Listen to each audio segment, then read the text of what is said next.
Hello friends, this is Abhijain. Welcome to our YouTube channel Saraswati Vidya Pathshala. Friends, आज हम आपको स्थापत्य कला के बारे में बताएंगे। पहले इसके बारे में कुछ बताएंगे और बाद में इससे रिलेटेड कुछ आपसे क्वेश्चंस भी पुटअप किए जाएंगे। ठीक है, तो आइए देखते हैं अब हम प्राचीन ऐतिहासिक काल या प्राचीन काल। ठीक, कि स्थापत्य कला का प्राचीन इतिहास या प्राचीन काल क्या रहा है, उससे रिलेटेड इसमें बातें बताई गई हैं। ठीक है, तो अब इसमें यह बताया गया है कि प्राचीन स्थापत्य के एक महत्वपूर्ण चरण की जो शुरुआत हुई है वो मौर्यों के शासन के साथ होती है। किसके शासन के साथ होती है? मौर्यों के। ठीक है, मौर्यों की भौतिक समृद्धि तथा नई धार्मिक चेतना ने भारत को हर क्षेत्र में सफलता दिलवाई। एक यूनानी शासक सेल्यूकस निकेटर, इनका राजदूत था मेगास्थनीज मौर्य, मेगास्थनीज, और वो किसके दरबार में आया था? मौर्यों के दरबार में आया था। तो ये जो लाइन है आपकी, ये मोस्ट इम्पोर्टेंट लाइन है। इससे रिलेटेड कुछ भी क्वेश्चंस बन जाता है, या तो यूनानी शासक का नाम पूछ लिया जाता है, ठीक है, कि सेल्यूकस निकेटर, या सेल्यूकस निकेटर का राजदूत कौन था, वो किसके दरबार में आया था, तो ये भी पूछ लिया जाता है कि मेगास्थनीज था और मौर्यों के दरबार में आया था चंद्रगुप्त मौर्य। ठीक है, आगे देखते हैं। मेगास्थनीज ने चंद्रगुप्त मौर्य के महल को स्थापत्य की एक महत्वपूर्ण उपलब्धि बताया है। तो क्वेश्चंस ये भी बन जाता है कि चंद्रगुप्त मौर्य के महल को स्थापत्य की एक महत्वपूर्ण उपलब्धि बताया है, वो किस यूनानी शासक के राजदूत ने बताया है। ठीक है, तो ये क्वेश्चन बन जाता है। चंद्रगुप्त मौर्य का महल विशाल था और किस चीज़ का बना हुआ था? लकड़ी का बना हुआ था। ठीक है, ईसा पूर्व सन 322 से 182 बीसी। बीसी का अर्थ क्या होता है? बीसी होता है बिफोर क्रिस्ट, मतलब ईसा पूर्व। बिफोर मतलब पहले, क्रिस्ट मतलब ईसा से पहले। तो ईसा पूर्व सन 322 से 182 बीसी में मौर्य काल में, विशेषकर अशोक के राज्य में स्थापत्य कला ने अत्यधिक उन्नति की। अब ये भी क्वेश्चन बन जाता है कि मौर्य काल में स्थापत्य कला ने सबसे अधिक उन्नति जो की है वो किसके टाइम पीरियड में की है? तो वो अशोक के राज्य में की है। ठीक है, मौर्यों की कला और स्थापत्य, मौर्यों की जो कला है और स्थापत्य कला, और स्थापत्य कला मतलब उस पर क्या है? फारसी और यूनानी प्रभाव को दर्शाती हैं। तो क्वेश्चन ये भी इम्पोर्टेंट है कि मौर्यों की कला और स्थापत्य किस प्रभाव को दर्शाते हैं? फारसी और यूनानी प्रभाव को दर्शाते हैं। ठीक है, अशोक के शासनकाल में अनेक एकाश्म पत्थरों के खंभे स्थापित किए गए। एकाश्म मतलब एक ही पत्थर के। ठीक है, किसके शासनकाल में?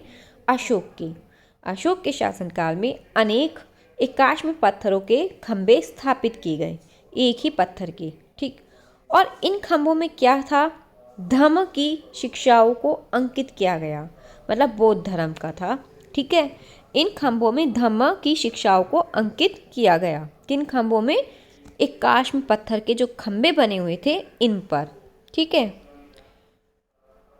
शीर्ष पर क्या था? शीर्ष पर जानवरों की आकृतियों वाले यह चमकदार खंभे बहुत ही विशिष्ट और विलक्षण हैं। और जो सारनाथ का खंभा है, जिसके शीर्ष पर शेर की आकृति है, भारत गणतंत्र के राष्ट्रीय चिन्ह के रूप में स्वीकृत हुई है। तो जो सारनाथ का खंभा है जिस पर शेर की आकृति है, वो अपना क्या है? राष्ट्रीय चिन्ह उसके रूप में स्वीकृत हुआ है। ठीक है, भारतीय गणतंत्र के राष्ट्रीय चिन्ह के रूप में स्वीकृत हुआ है। और हर खंभे का वजन कितना है? 50 टन है। ठीक है, तो हर खंभे का वजन कितना है? 50 टन है। तो कहने का मतलब ये भी हो सकता है कि जो सारनाथ का खंभा है इसका वजन भी कितना हुआ? 50 टन, और ऊंचाई 50 फीट थी। सांची और सारनाथ के स्तूप मौर्य की स्थापत्य कला की उपलब्धि के प्रतीक हैं। किसके स्तूप? सांची और सारनाथ के स्तूप। तो पूछा जा सकता है सांची और सारनाथ का स्तूप किसके टाइमिंग का है, मतलब किसके काल का है? तो मौर्यों के काल का है। ठीक है, किसके काल का है? मौर्यों के काल का है। सांची स्तूप के प्रवेश द्वार पर जातक कथाओं का चित्रण उस समय के कलाकारों के सौंदर्य बोधक और उनके कौशल का नमूना है। ठीक है, तो क्वेश्चन ये भी बन सकता है कि सांची स्तूप जो है उसके प्रवेश द्वार पर किन कथाओं का चित्रण है? जातक कथाओं का। ठीक है, जो किससे रिलेटेड है? बौद्ध धर्म से। और सांची का स्तूप अशोक के शासनकाल में बनाया गया था। ठीक है, आगे देखते हैं। यूनानी और भारतीय कला के मिश्रण के बाद से गंधर्व कला विकसित हुई। ठीक है, कौन सी कला विकसित हुई? गंधर्व कला। अब क्वेश्चन ये भी बन सकता है कि गंधर्व कला का विकास किन दो कलाओं के मिश्रण से हुआ है? तो किन दो कलाओं के मिश्रण से हुआ है? यूनानी कला और भारतीय कला। ठीक है, दूसरी कलाएं और स्थापत्य की शैली मथुरा शैली और अमरावती शैली देशी थी। ठीक है, कुषाण शासकों के प्रभाव में, कुषाण शासक हैं उनके प्रभाव में पहली सदी के बाद इन शैलियों के कलाकारों द्वारा बड़ी संख्या में बुद्ध की मूर्तियां। तो क्या था? कुषाण शासकों के प्रभाव में पहली सदी के बाद इन शैलियों में कलाकारों द्वारा बड़ी संख्या में बुद्ध की मूर्तियां बनाई गई। तो क्वेश्चन बन जाएगा कि किसके प्रभाव में पहली सदी में किसकी मूर्तियाँ सबसे अधिक बनाई गई? ठीक है, ऑप्शंस मिल सकते हैं कि किसी भी हिंदू धर्म की, बौद्ध धर्म की, जैन धर्म की, ठीक है, या वैष्णव धर्म की। तो कौन सी उसकी आएगी? बुद्ध की। तो बौद्ध धर्म आ सकता है। ठीक है, नेक्स्ट आगे देखते हैं। गांधार कला विद्यालय के अंतर्गत बुद्ध की जीवंत मूर्तियों में बोधिसत्व को यूनानी देवता के समान बनाया गया। कि जो गांधार कला है, ठीक है, कौन सी कला? गांधार कला, जिसके बारे में अभी बताया है कि यूनानी और भारतीय कला का मिश्रण रही है। ठीक है, तो गांधार कला विद्यालय के अंतर्गत जो बुद्ध की जीवंत मूर्तियां हैं उनमें बोधिसत्व को, जो बोधिसत्व हैं उनको किसके समान बनाया गया है? यूनानी देवता के समान। मोस्ट इम्पोर्टेंट है, ये भी क्वेश्चन बन सकता है। जबकि समस्त विचार, प्रेरणा तथा विषय कैसे थे? भारतीय थे। ठीक, तो मैंने भी बताया है जो गांधार कला का मिश्रण है वो भारतीय और यूनान का मिश्रण है। ठीक है, यूनानी कला का मिश्रण है। तो इसलिए इसमें बोधिसत्व को किसके समान दिखा दे? यूनानी देवता के समान। तो यूनानी प्रभाव यहाँ आ गया और उसमें जो विचार थे, जो प्रेरणा थी वो कैसी थी? भारतीय थी। ठीक है, तो यूनानी कला और भारतीय कला का क्या हो गया? मिश्रण। और तो कौन सी कला बन गई? गांधार कला। उनके शारीरिक सौंदर्य के लिए क्या किया गया? महंगे गहने, पोशाक का प्रयोग किया जाता था। सभी मूर्तियाँ पत्थर, टेराकोटा, सीमेंट जैसे पदार्थों से बनी थी और कुछ मिट्टी की मूर्तियाँ भी बनी। ठीक, आगे देखते हैं। मथुरा शैली की आकृतियाँ धब्बेदार लाल पत्थरों से बनाई गई थी। कौन से पत्थरों से बनाई गई थी? धब्बेदार लाल पत्थरों से। तो क्वेश्चन बन सकता है कि मथुरा शैली की जो आकृतियाँ थी वो किस प्रकार के पत्थर से बनाई गई थी? लाल पत्थर से। क्वेश्चन एग्जाम में आता है। मथुरा कला का तो मोस्ट इम्पोर्टेंट है, ये मिल भी जाएगा आपको प्रीवियस ईयर में। उनमें आध्यात्मिकता झलकती थी। यहाँ हमें बुद्ध मूर्तियों के साथ जैन देवों की भी मूर्तियाँ देखने को मिलती हैं। ठीक है, तो मथुरा शैली में किन की मूर्तियों के साथ? बुद्ध की मूर्तियों के साथ साथ किसकी मिल रही हैं? जैन देवों की भी मूर्तियाँ देखने को मिल रही हैं। कहाँ पर? मथुरा शैली में। ठीक है, आगे बात आती है अब आंध्र के सातवाहन। ठीक है, आंध्र के सातवाहन शासकों के संरक्षण में अमरावती स्कूल विकसित हुआ। अब अमरावती स्कूल की बात आती है कि अमरावती स्कूल विकसित हुआ किसके शासक में, किसके शासन में, किसके संरक्षण में? तो आंध्र के सातवाहन या सातवाहन शासकों के काल में। ठीक है, अमरावती स्कूल। गोदावरी के निचले भाग में एक विशाल स्तूप का निर्माण किया गया। गोदावरी के निचले भाग में, गोदावरी नदी है ना, गोदावरी के निचले भाग में एक विशाल स्तूप का निर्माण किया गया। इस स्तूप के गोलाकार खंडों तथा दीवारों पर बहुत ही खूबसूरत नक्काशी की गई। नागार्जुन कोंडा भी बौद्धों के स्थापत्य के लिए प्रसिद्ध अन्य प्रमुख नगर है। ठीक है, एक नागार्जुन कोंडा है, एक अमरावती है। ये दोनों ही बौद्धों के स्थापत्य के लिए बहुत प्रमुख हैं। हिंदू मंदिरों का निर्माण शुरू किया गया था कहाँ से? गुप्त काल से। कौन से? बिना खंभों वाले। इसका एक उदाहरण क्या है? देवगढ़, झांसी जिला का मंदिर, झांसी में है। देवगढ़ का दशावतार मंदिर के नाम से जो है, और जिसके बीच में क्या है? गर्भगृह है, जिसमें भगवान की मूर्ति स्थापित की गई है। तो ये मोस्ट इम्पोर्टेंट है कि देवगढ़ का मंदिर दशावतार के नाम से है। कहाँ है? झांसी में है, और इसके बीच में क्या है? गर्भगृह है, जिसमें भगवान की मूर्ति क्या है? स्थापित की गई है। इसका है गुप्तकाल के मंदिर का एक और उदाहरण है। और देवगढ़ का दशावतार मंदिर जो है वो किस काल का है? गुप्त काल का। और गुप्त काल के मंदिर का एक और उदाहरण है भरत गांव, और यह दोनों मंदिर इस काल के बेहतरीन उदाहरण हैं। और भरत गांव का मंदिर कहाँ है? कानपुर। आगे देखते हैं। गुफा स्थापत्य। भारतीय स्थापत्य के इतिहास में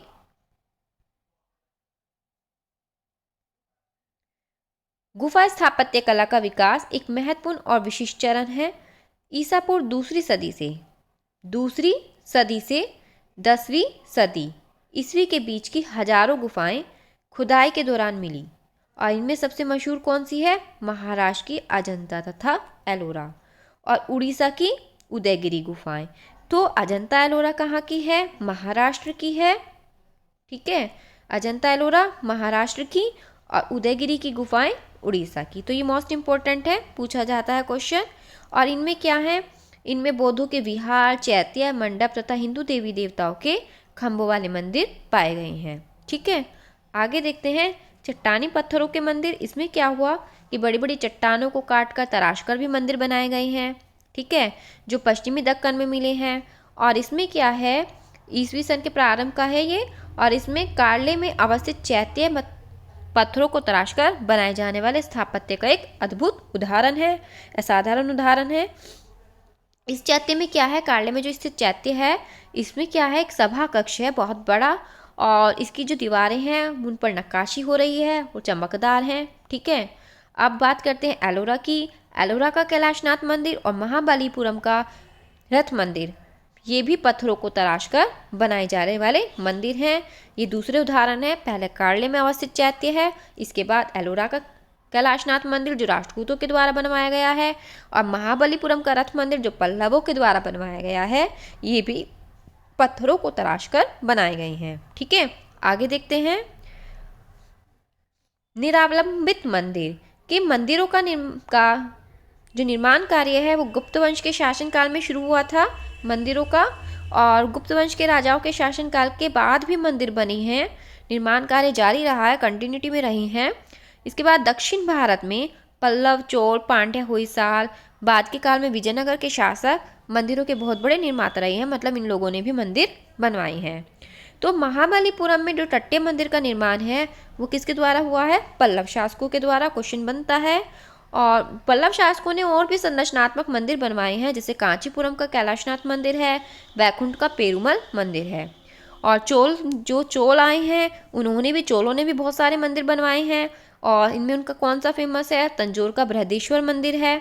ठीक है, तो क्वेश्चन बन जाएगा कि तंजौर का बृहदेश्वर मंदिर किसने बनवाया? चोलों के द्वारा बनवाया गया है। ठीक है, तो चोलों ने दक्षिण भारत में मंदिर स्थापत्य की एक दूसरी शैली विकसित की, उसे उन्होंने क्या कहा? द्रविड़ शैली। ठीक है, तो शैली क्या कहलाए? द्रविड़ शैली। तो द्रविड़ शैली की कुछ विशेषताएं हैं जिसमें बताई गई है कि इस शैली में जो मंदिर होते हैं वे विमान या शिखर होता है, उनमें ऊंची ऊंची दीवारें होती हैं। मंदिर के जो प्रवेश द्वार है जिसमें से हम जाते हैं, ठीक है, अंदर प्रवेश करते हैं, उसके ऊपर क्या होता है? गोपुरम होता है, और ये बहुत ही उत्कृष्ट होते हैं। अच्छा उदाहरण इनका दिया गया है उत्कृष्टता में। और उत्तर और पूर्वी भारत में भी बहुत सुंदर और आकर्षक मंदिर हैं। तो जो ये मैंने बताया था द्रविड़ शैली का, ये तो दक्षिण भारत का था। अब उत्तर पूर्वी भारत में नागर शैली से बने हैं। ठीक है, तो जो नागर शैली के मंदिर हैं उनकी भी अपनी विशेषताएं हैं। इसमें क्या है? मंदिरों के छत जो होते हैं सर्पिल होते हैं, जिनको क्या कहा गया है? शिखर कहा गया है। और मंदिरों की वेदी को गर्भगृह कहा गया है। ठीक है, तो छत को क्या कहा गया है? सर्पिल, और वेदी को गर्भगृह। किसमें? नागर शैली में। और खंभों की सहायता से क्या बने हैं? सभा कक्ष और मंडप। तो जो नागर शैली है वो उत्तर पूर्वी भारत की, और जो दक्षिण शैली है वो द्रविड़ शैली है, वो दक्षिण भारत की। ठीक है, उड़ीसा में कुछ सुंदर और आकर्षक मंदिर है। इनमें एक लिंगराज का मंदिर है। तो जो लिंगराज का मंदिर है वो कहाँ है? उड़ीसा में है। और इसको किसने बनवाया था? गंग शासकों ने बनवाया था। और इसी तरह से मुक्तेश्वर का मंदिर है वो भुवनेश्वर में है। और जगन्नाथ का मंदिर जो है वो पुरी में है। ठीक है, तो ये मंदिर जो है इनकी एक सूची बना लेना, लिस्ट बना लेना। एक साइड मंदिर, एक साइड वे कहाँ पर है, किन शासकों ने बनवाए हैं, किस सदी में बनवाए हैं, ईस्वी में, सन जो भी हैं वो सब लिख लेना और कौन से पत्थर से बने हैं। ठीक है, आगे देखते हैं। कोणार्क के सूर्य मंदिर का जो निर्माण है वो पूर्व गंगा शासक नरसिंह देव प्रथम ने 13वीं शताब्दी में करवाया। अब जो कोणार्क का मंदिर है वो कहाँ है? उड़ीसा में है। ठीक है, कोणार्क का सूर्य मंदिर। और एक बात और बताएं आपको, कोणार्क का जो सूर्य मंदिर है वो ब्लैक पैगोडा के नाम से भी जाना जाता है। किसके नाम से? Black pagoda. ठीक है, तो किसने बनवाया था? नरसिंह देव प्रथम ने 13वीं शताब्दी में। और किसको समर्पित है? ये सूर्य को समर्पित है। अब इसमें मंदिर में क्या है? 12 पहिए हैं। क्या है? 12 पहिए।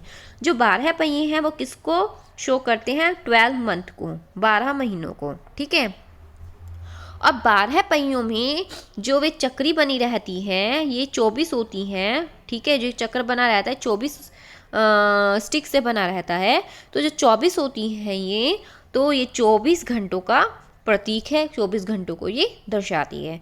तो 12 मंथ मतलब 12 महीने और 24 घंटे तक समय किसका प्रतीक होता है? गतिशीलता का। तो हमें निरंतर गतिशील रहना चाहिए। इस चीज़ को क्या बताया गया है? इस मंदिर के माध्यम से दर्शाया गया है। ठीक है, पहिए के माध्यम से। तो मध्य प्रदेश के बुंदेलखंड क्षेत्र में खजुराहो मंदिर का निर्माण चंदेल शासकों द्वारा 10वीं तथा 11वीं सदी के बीच में करवाया गया। तो अब खजुराहो मंदिर का निर्माण किन्होंने करवाया? चंदेल शासकों ने। कौन सी सदी रही? 10वीं से 11वीं सदी। और कौन सा प्रदेश रहा? खजुराहो मंदिर कहाँ है? मध्य प्रदेश के बुंदेलखंड में। ठीक है, तो ये मोस्ट इंपॉर्टेंट है, ये वाला क्वेश्चन तो बनता है। और इनमें सबसे महत्वपूर्ण मंदिर कंदरिया महादेव का मंदिर है। और जो ब्लैक पैगोडा वाला मैंने आपको बताया है सूर्य मंदिर का, ये यूपी टीजीटी में आया हुआ है और आई थिंक DSSB में आया हुआ है। और खजुराहो मंदिर ये भी मोस्ट इंपॉर्टेंट है, मोस्टली क्वेश्चन रखा ही जाता है ये वाला। ठीक है, राजस्थान का माउंट आबू क्षेत्र दिलवाड़ा मंदिरों के लिए जाना जाता है। अब दिलवाड़ा मंदिर जो है जैन तीर्थंकरों को समर्पित है। और इसमें जो मंदिर बनाए गए हैं ये संगमरमर के बने हैं, सफ़ेद संगमरमर के। ठीक है, और सोलंकी शासकों ने इनको बनवाया है। तो ये भी मोस्ट इंपॉर्टेंट है कि दिलवाड़ा का मंदिर किसको समर्पित है? जैन तीर्थंकरों को। कौन से पत्थर बने से बना है? सफ़ेद संगमरमर से। किन्होंने बनवाया? सोलंकी शासकों ने। और कहाँ है दिलवाड़ा का माउंट आबू मंदिर? दिलवाड़ा का मंदिर माउंट आबू में। और माउंट आबू कहाँ है? राजस्थान में। ठीक है, आगे देखते हैं। गुजरात का सोमनाथ मंदिर। अब सोमनाथ मंदिर कहाँ है? गुजरात में है। ठीक है, और इस पर 17 बार आक्रमण हुआ था। मोस्ट फेमस मंदिर। बनारस का विश्वनाथ मंदिर है। और मथुरा का गोविंद मंदिर, गुवाहाटी का कामाख्या मंदिर। कामाख्या के बारे में पहले भी क्वेश्चंस मेरे माइंड में आ रहा है कि ये आया हुआ है, तो इसको भी देख लेना कि मंदिर कामाख्या का गुवाहाटी में है। इसके बारे में मैं थोड़ा डिटेल में बाद में बता दूंगी नेक्स्ट वीडियो बनाकर, क्योंकि ये मंदिर आया हुआ है। कश्मीर का शंकराचार्य मंदिर और कलकत्ता के कालीघाट का काली मंदिर और आदि दूसरे महत्वपूर्ण मंदिर हैं। तो ये मंदिर भारतीय मंदिर निर्माण कार्य में सक्रिय रहने के प्रमाण हैं। ठीक है, तो ये मोस्ट इंपॉर्टेंट मंदिर ये भी हैं। तो कौन सा कहाँ पर है ये देख लेना। और कामाख्या मंदिर के बारे में मैं आपको डिटेल में बता दूंगी। ठीक है, तो आगे अब क्वेश्चंस देखते हैं। तो क्वेश्चंस है हमारा फर्स्ट क्वेश्चन, गंधर्व कला का विकास किन दो कलाओं के मिश्रण से हुआ? ठीक है, तो किन दो कलाओं के मिश्रण से हुआ था? यूनानी व भारतीय। ठीक है, तो यूनानी व भारतीय कलाओं के मिश्रण से गंधर्व कला का विकास हुआ था। नेक्स्ट क्वेश्चन है, मथुरा शैली की आकृति किस पत्थर से बनाई गई? तो किस पत्थर से बनाई गई? धब्बेदार लाल पत्थर। ठीक है, तो किस पत्थर से बनाई गई? धब्बेदार लाल पत्थर। नेक्स्ट क्वेश्चन, अमरावती स्कूल किस शासक के संरक्षण में विकसित हुआ? तो जो अमरावती स्कूल है वो सातवाहन शासक के संरक्षण में विकसित हुआ। ठीक, देवगढ़ का मंदिर किस काल का है? तो देवगढ़ का मंदिर किस काल का है? गुप्त काल। नेक्स्ट क्वेश्चन, उदयगिरी की गुफाएं कहाँ हैं? उदयगिरी की जो गुफाएं हैं वो उड़ीसा में है। और रथ मंदिर का निर्माण किन शासकों ने करवाया? रथ मंदिर का जो निर्माण करवाया है वो पल्लवों ने करवाया है। किन्होंने करवाया है? पल्लवों ने करवाया है। और लास्ट क्वेश्चन है, ब्लैक पैगोडा के नाम से कौन सा मंदिर जाना जाता है? तो मैंने आपको बताया था सूर्य मंदिर है कोणार्क का। कहाँ का? कोणार्क का सूर्य मंदिर, तो उसको ब्लैक पैगोडा के नाम से जानते हैं, ठीक है, उड़ीसा में। तो फ्रेंड्स, अगर आपको वीडियो अच्छा लगा है तो वीडियो को लाइक कीजिए, शेयर कीजिए और मेरे चैनल को सब्सक्राइब करना बिल्कुल भी मत भूलिए और बेल आइकन को भी ज़रूर प्रेस करना, जिससे आपको लेटेस्ट वीडियो के नोटिफिकेशंस मिलते रहेंगे। कुछ पूछना है तो कमेंट बॉक्स में पूछ सकते हैं, और अगर कुछ गलत भी कहा गया है या गलत इन्फॉर्मेशन दी गई है कुछ आपको, तो आप उसके बारे में भी बता सकते हैं, हम अपनी गलती को सुधार लेंगे, ठीक है। Thank you very much.